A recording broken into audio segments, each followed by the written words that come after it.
Hey, yo, what up, what up? It's your boy, D. Just Allen, here on another episode of Beatscapes. It's 5 o'clock, baby, the power hour here. Hip Hop 95, Atlanta's #1 streaming station for hip-hop music. And guess who we got behind the boards today? We got my boy, Captain D. What's up, what's up, what's up, man? Hey, what's up? This man is live. You hot and ready? I'm hot and ready like Cardi, baby. I'm hot and ready. But guess what? We got a special guest for y'all. But before we get into all of that, man, I'm going to tell y'all, on the way here, I swear to God, I'm always talking about it. Yo, be the hell careful when y'all out there. I swear, just turning down Riverdale Road, trying to get here to the radio station, cracked. What is it? I think it was a BMW SUV. So please be careful, because on the way here, I had 4 accidents literally in front of me, and it's ridiculous. And then even today, man, I think because it's heating up, people are going crazy. I don't know if y'all was out. I don't know if y'all know, but there was an active shooter today in DC, and I had to call my mother and was like, yo, mom, y'all good? Dad, y'all good? Klein, y'all good? So everybody's good. Everybody's good. My homegirl's good. Everybody good. But I'm just saying, it's heating up. It's summer. Don't let little things disturb you to get you discombobulated. Please be careful. Watch out to the man to your left and right, the woman to your left and right. Make sure you do that. But in other news, we got my boy, Beats by Craft, in the studio. Yes, sir. Yes, sir. So happy to be here by way of Houston, Texas, but Atlanta is home now. Okay. I'm just thankful for the invite, man. Oh, man. And listen, I'm always excited to bring on producers, but Craft is a little different from other producers I brought on. So, shout out to my boy Louis Band, shout out to Doughboy, shout out to Dre Music. You know what I'm saying? Craft is a little different because he's obviously not a bedroom producer, but more he's a producer that's definitely coming up, that have brought his sound from Houston, Texas to Atlanta. We met through my boy Heart Music, who actually plugged me in with No Limits, AR Sean Ross. So shout out to Heart, definitely making the introduction. What's up, Heart? Yes. So today we're gonna definitely get into some of the things that Craft has been working on, because I'm telling you, the Spotify streams are running. They are going nuts. Going crazy. Yeah. But in other news, before we totally unpack and really get into my boy Craft, right?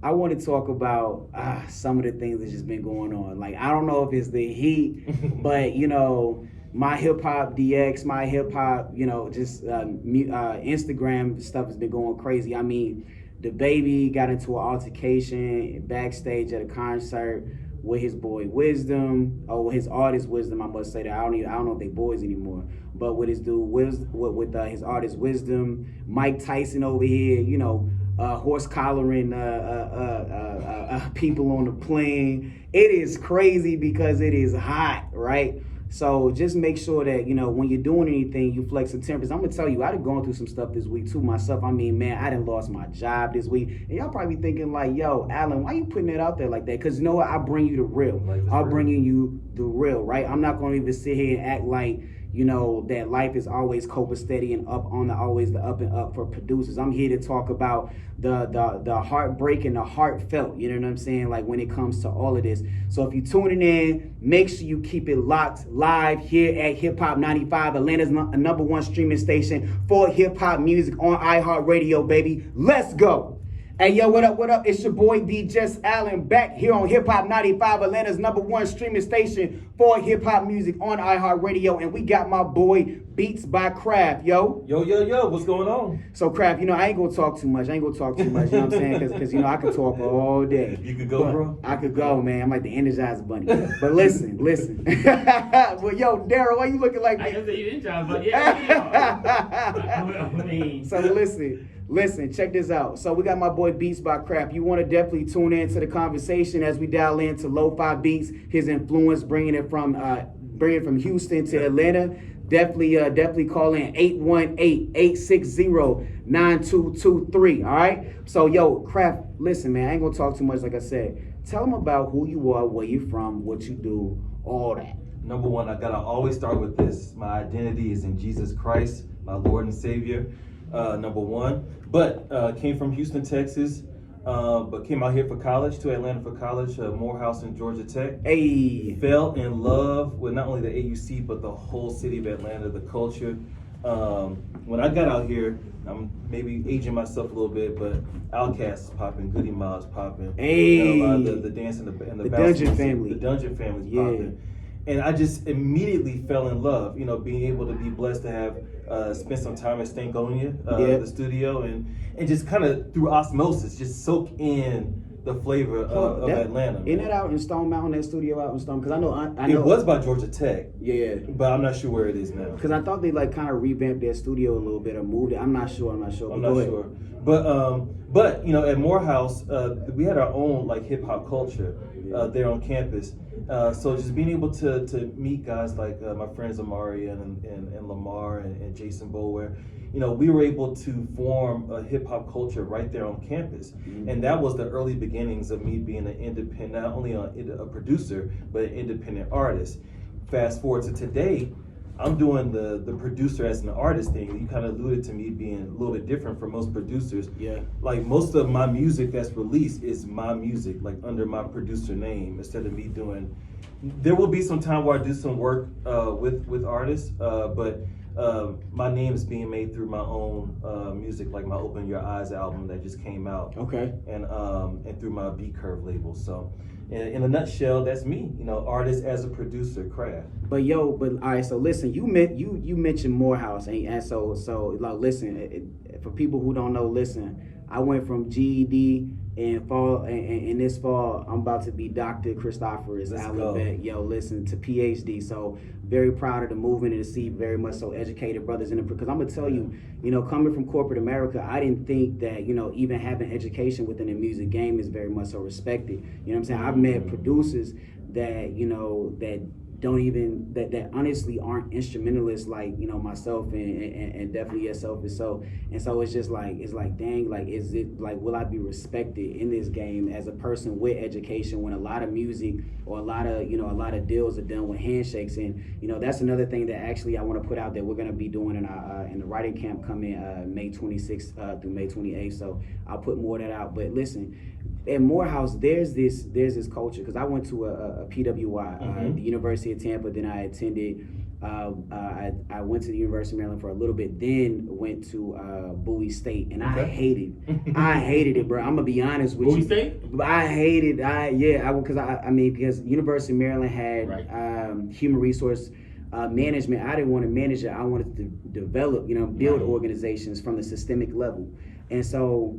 It's crazy because I know, like, I've seen it where, like, Morehouse, they have this, and quote me, and correct me when I'm wrong, like, you guys go out onto, like, this courtyard, and, you know, there's, like, this whole, like, kind of initiation. Yeah, there is, yeah. And so there's this entire culture, and I've even seen things where I think it was even being debated about, I want to say it was about maybe like 3 years ago, Morehouse, and, you know, even admissions when it came to, like, you know, because Atlanta culture, some parts of the culture, you know, is LGBTQIA. Yeah. So, and it was just like, you know, how do we, you know, keep, you know, how did we keep the sanctity of our traditions while still trying to be inclusive? So, you know, given that you went to a HBCU, you know, maybe you can kind of, you know, talk to me about that, because I had the worst experience, and maybe that's because I got my master's at a HBCU, and so the culture's a little different from undergrad. But I did pledge, you know, Phi Beta Sigma fraternity incorporated at a, you know, PWI, and I loved it. So maybe, like, talk to me a little bit about how that culture, like, you know, like, from the courtyard to, like, what you do now in, like, the actual studio. Well, here's the thing. So, like, typically in our communities, you know, you riding that fine line between camaraderie in the hood and the negativity that you see. Mm-hmm. Going to Morehouse, it was the first time where I experienced nothing but almost like 99% harmony amongst all Black people. Really? Yeah. Really? That's crazy. It's crazy. It's crazy. To me. You know, and especially for me in Houston, I went to private school, so like I was like the minority at every school I went to. Yes. So by the time, you know, it wasn't that really a culture shock, but it was more like, whoa, this is possible. This is possible to be among, you know, educated Black people from all different socioeconomic backgrounds, and for us to take classes together, come up with business ideas together, party together, and it just be all love. Not saying that there's no drama at all. You know, there is some drama, and of course there's some jankiness and stuff, you know, that you have to deal with. But there's jankiness in the real world. But I could honestly say, like, especially going to Georgia Tech, which I love Tech too. but especially experiencing Georgia Tech after going to Morehouse, man, I could hands down say that Morehouse, Spelman, Clark, that whole experience was like the best experience I went through as a young person. It's just like, you can't beat it. Man, I said never. I'm gonna tell you, I felt like, I mean, and we talk about private school. You talking about a cat who went to Montessori school, then and then went to prep school or whatever like that, and then just expect like, because I'm gonna tell you, attending the HBCU was a shock to me because even tabling, you know what I mean, like tabling at a PWI, people walk up, you know what I'm saying, and then like when it's like what I want to say the black populace on the University of Tampa campus at the time when I attended 13 through 16, it was like maybe 156 students, I swear, and our MPAC was 56 members, like wow. MPA, and we of the Divine Nine, I think we only have 5 organizations, right? 5 organizations on the campus. So, and then like at the time, the Qs wasn't even chartered, but of course, we wanted that competition, so we sold love. So it's just like, it's just so different because when I went to Bowie State and I went to a probate, I was like, why y'all look so disorganized? You know what I'm saying? Yeah. Because, and that's another thing, starting on time at a PWI, we do not play that. You start on time or it's a shutdown. So it was a total culture shock. But like from Morehouse, like is that where you began producing in your dorm room? Where did it truly start? Great question. It truly started in high school, honestly. I got in Sonic SQ1. That was my first keyboard in high school. Okay. I wasn't even sampling. I was just, playing all keys and stuff. And my boy Philip had the Boss drum machine. Okay. So we got together and started banging out beats and stuff. So me and some other homeboys from back home, we put this group together back home. This is in high school. We're performing on the beach in Galveston. So really my music journey started before college. It wasn't until college to where I learned how to put the business to it. So I started taking road trips to New York and to Tampa and signed my first distribution deal. Got screwed on it, but music industry education. Right. Industry rule number 4080, right? But yeah, it was that business sense that I merged with the creativity that I got at Morehouse. And that just started planting the early seeds for me to launch my own label, do the lo-fi stuff that I'm doing now, and having fun, a whole lot of fun with it. Okay.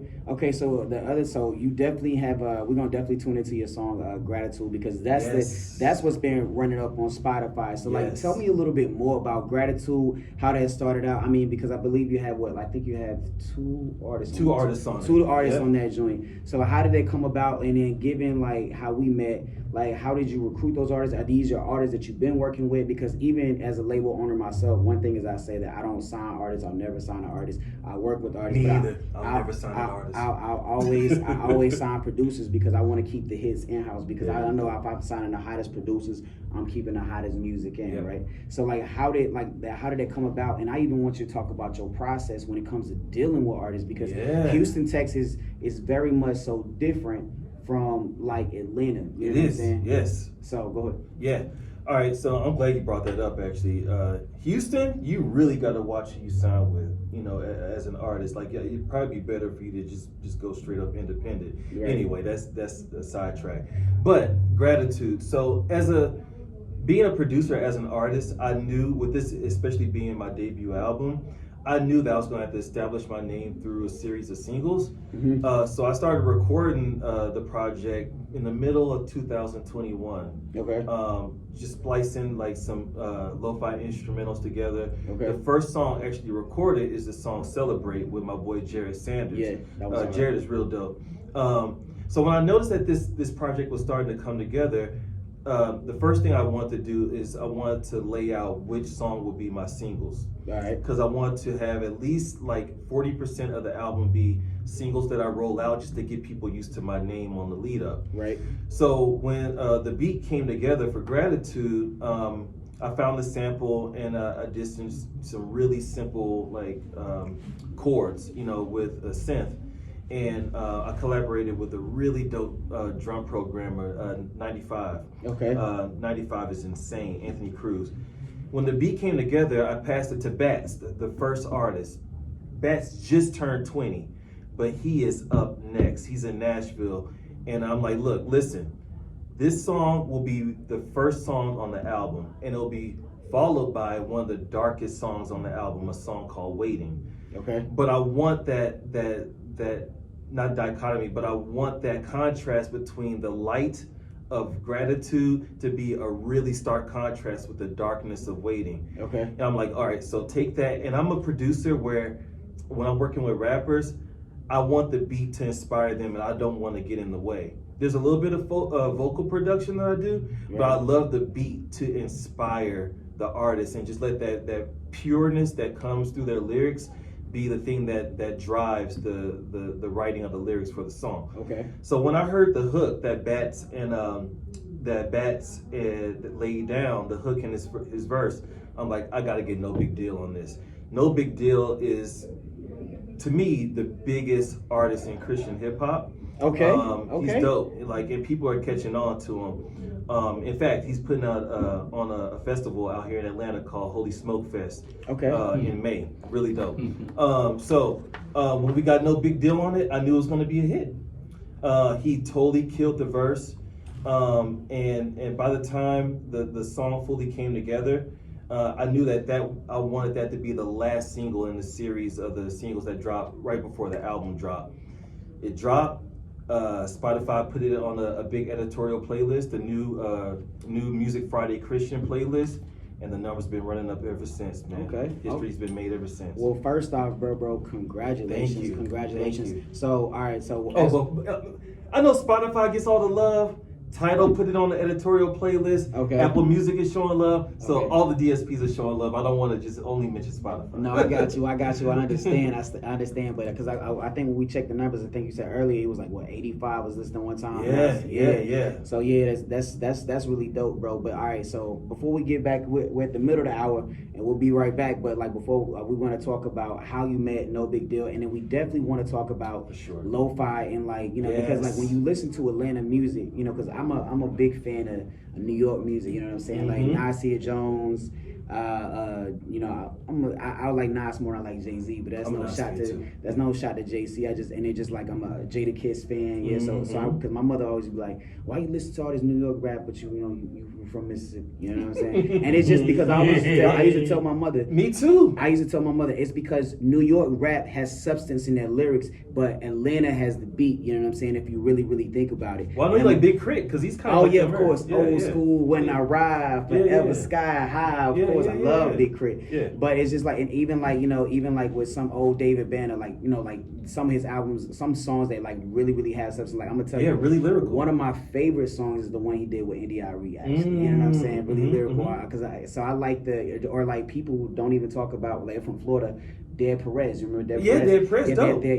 So Logic rap, you know what I'm saying, doesn't really get like the, a political rap, whatever you want to call it, doesn't really get the flowers that it does deserve. But I really want to talk about the lo-fi influence, because when I think about lo-fi, it makes me think about, how like some way, like if you think about drill and lo-fi together, it kind of just reminds me of New York rap. P-Rock. Exactly. P-Rock and J Dilla are honestly the grandfathers of the subgenre lo-fi. Exactly.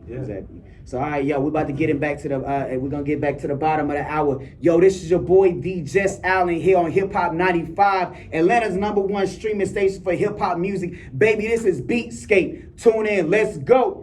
Yo, what up? It's your boy D. Jess Allen back here on HipHop95, Atlanta's #1 streaming station for hip hop music on iHeart Radio. And we're at the bottom of the hour chilling with my boy Captain Daryl. Say what's up? What up? Top of the hour, take the show. I said the bottom of the hour, man. Bottom, we almost at the quarter, third, was it 3/4 of the hour? Yeah. The bottom, the very bottom. I like the bottom. All right. I mean, you not like that. Damn. See, Hey, yo. where your mind at? Where your mind at? I mean, Pineapples. Hey, yo. Pineapples. Ignore that. Anyway. Mine in the Anyway. Yo. We got my boy Craft here. What's up, y'all? What's up? So anyway, what I was saying before, when we was at the middle hour, I wanted to talk about lo-fi. Yes. And when I talked about lo-fi, when I first like heard your music, bro, you reminded me. So before I came to Atlanta, I was actually running a startup with my frat brother Blaze Alexander. Shout out to him and Janae Breeze Share, right? And shout out to my boy John Whitaker. Breedshare is a platform for music creators to create at any locality, and that's how I ended up meeting Vladimir, going out to South Africa for 28 days. But it's crazy because when I heard your music, I thought about Blaze's cousin, Dramatic. He's a producer, and he is actually not Grammy, Emmy nominated producer. And Dramatic did our first commercial for Breedshare.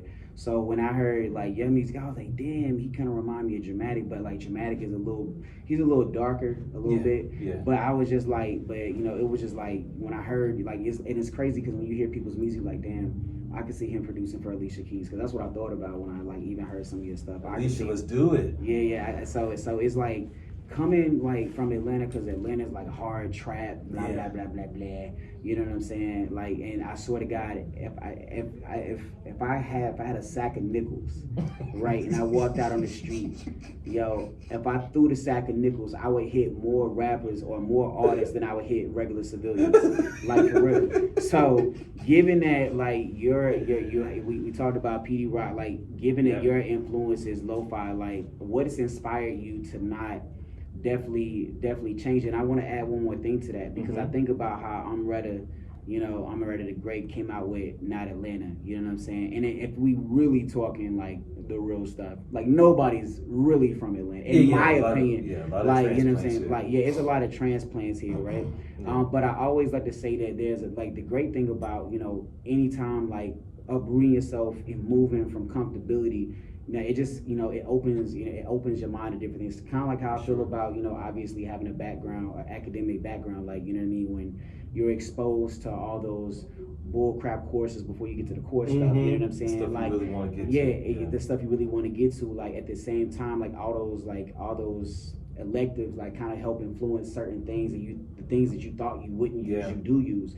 And so, bringing it back to like you being from Houston, like what's kept you consistent? Because I've seen a lot of people switch up the game and be like, yo, I'm in Atlanta, so I got to do trap. I don't like, I'm not, you know what I'm saying? I'm not the biggest fan of trap music. I mean, I do pop trap, hyper pop, and neo-sonic R&B. Those are my words. I'm coined them. Make sure you quote them out. Make sure, you know what I'm saying? So neo-sonic R&B is something. That's dope. Yeah, the neo is something different. Like, make sure nobody takes that. Make sure you first heard it from DJ Allen. But what's inspired you to go with lo-fi and then never change it, never change it, or like at least keep the base of the influence of what you produce, because some people switch up the game real quick just to fit in, and you ain't trying to fit in. Sometimes it's great to stick out like a sore thumb. I definitely have my own sound. Like even within lo-fi, there are some producers, and this is kind of the knock on the subgenre that.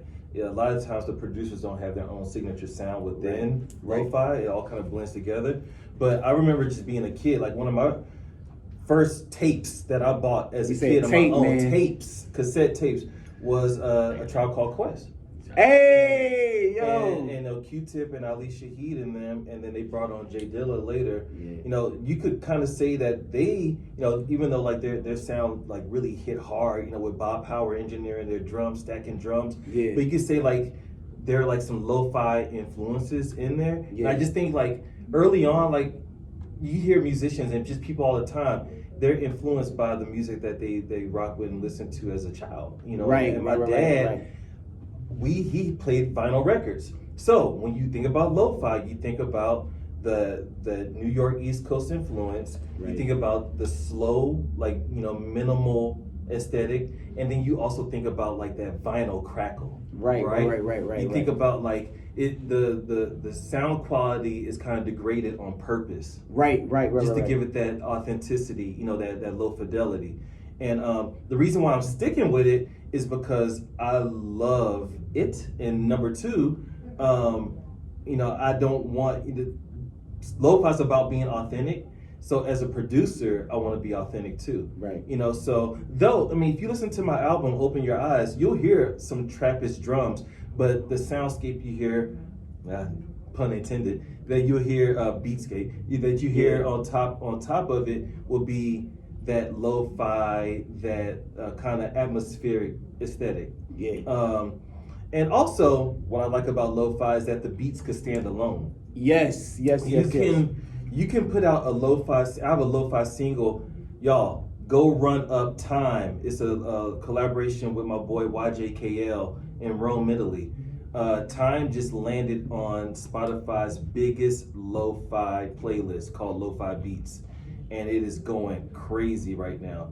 But that's a standalone beat, you know. So we were just talking about artists, you know, during the break, just saying how, you know, artists, you know, need a lot of hand holding and like. Oh my God. Lo-fi producers can make a beat and put it out, yo, and it can run up numbers just by itself.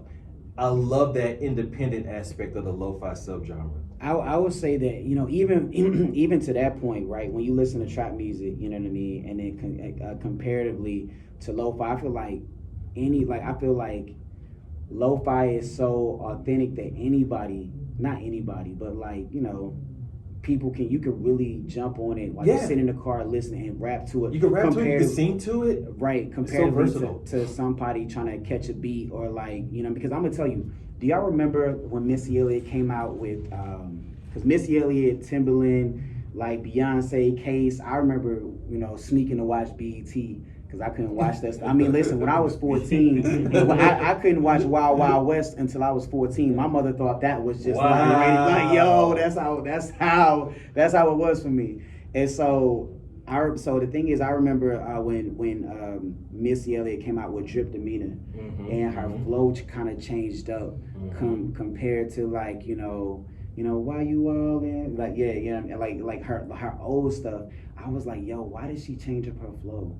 You know what I mean? A little bit. I was like, and I understand that sometimes as music evolves, you have to change, but then run it back now to how people are going crazy about Meg Thee Stallions. Like you seen her, like how everybody like, oh, Meg changed up her flow. Actually, no, because if you actually compare it to what Kim, Foxy, you know, so even Queen B used to do back in the day, even Charlie Chuck Baltimore, you know what I mean? Like it's the same, you know what I mean? It's just that everybody hopped on this whole trap wave and everybody feels like they forgot about they forgot the origins, the authenticity, and it's so crazy because we talk about think about Ja Rule, and like, cause I'm a big Murder Inc. fan, and so think of like when you think about even like artists like Ja Rule and T-Pain, people just make fun of them for auto-tune. Now you can't step into the studio without a trap rapper talking about, man, make sure you put some auto-tune on my stuff. You know what I'm saying? And so it's just like when you talk about, you know, lo-fi and then how Atlanta has this crazy trap influence, it's just like, how do you approach like what's your approach to trap rappers who do reach out and say, yo, crap, I want to hop on a beat with you, and then like they try to get on this crazy mumbling flow? Like, how do you handle that? Because a lot of times we want to keep our branding also, and you don't want just anybody jumping on it, ruining the brand. So to answer your question, I'm super picky, and that kind of ties back to gratitude. I met No Big Deal through Bats. So I keep my artist circle kind of like a 1 degree away type of thing. Okay. Like if I mess with you, it's likely that I'll mess with someone that you will collaborate with, right? Right. And so I keep it really tight because I am really, really, the only word I can think of is strict about the type of messages that are shared on top of my beats, because music is powerful, right? And the sonic sound waves can make water move. Right. So if that can happen, it can inspire people to either make positive choices or negative choices. So I prefer the artists that I work with to I don't want to change who they are, but I like to put it this way. I like to challenge them to approach the beat in a different way. I like to challenge them to talk about a subject matter that could do good in the world as opposed to something negative. There has to be some intention behind it. It has to be some intention. So if you listen to my album, Open Your Eyes, each track, whether it's a lo-fi instrumental or it's a song with a rapper or a singer or a worship band on it, the whole album from track to track tells a story. Right.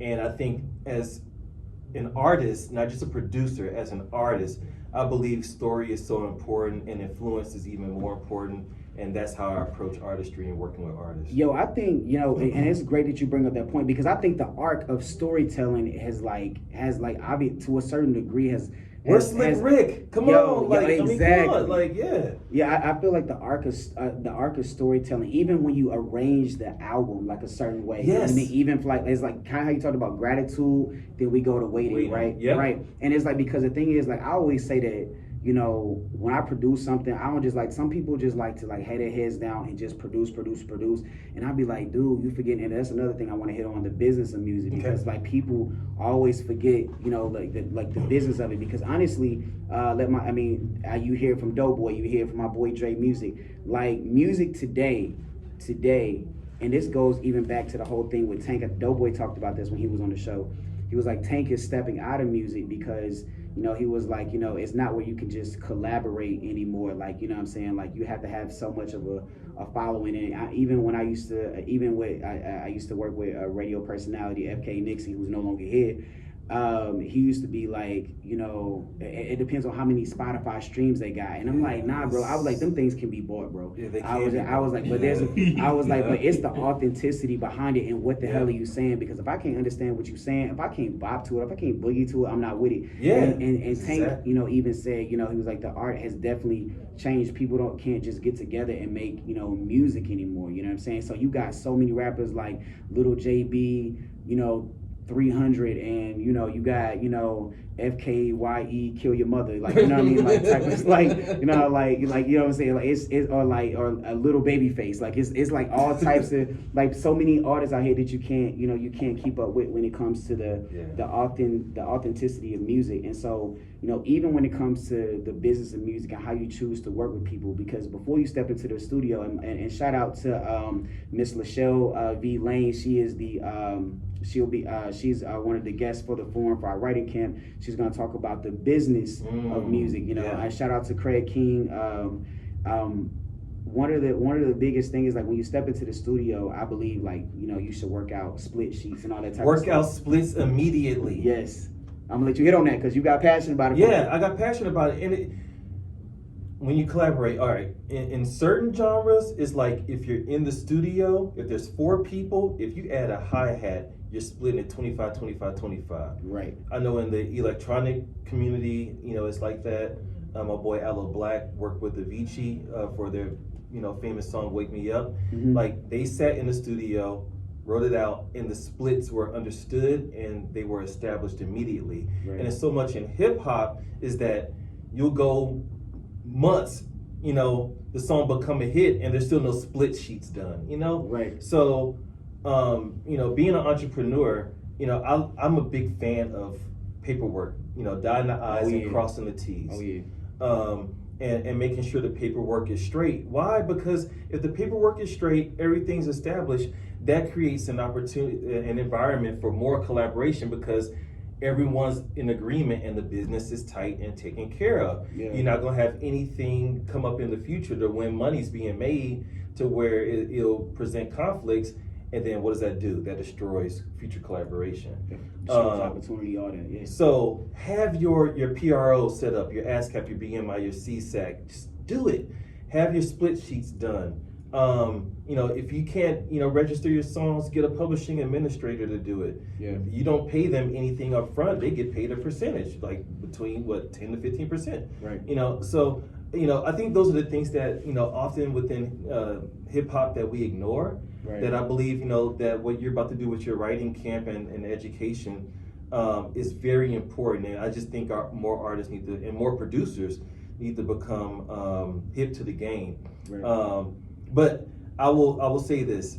I think right now is the biggest time and the biggest opportunity for producers to really make their name right now and to really make bank. Because I think right now, more than any time in history, producers can stand alone without the buy-in from an artist and really, you know, put out content, whether it's YouTube content, whether it's you know, TikTok, monetizing social, or whether it's putting out just your own beats through the DSPs.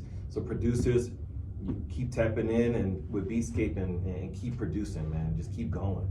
Yo, well, listen, I appreciate you. Yo, make sure you go check out my boy Craft. Yo, I'm gonna let you shout out a few people. Yeah. Tell them where to follow you on Spotify. I'm gonna let you put your album out again so people know where to run them streams up. Thank you. So find me on Instagram at Beats by Craft. So that's CRFT. So just take the A out. My Twitter's the same thing, Beats by Craft. Big shout out to my collaborators like Smith Beats, The Heist, definitely Bats and No Big Deal in '95, who killed it for Gratitude. You can listen to my album Open Your Eyes that dropped on April 1st. It's doing amazing.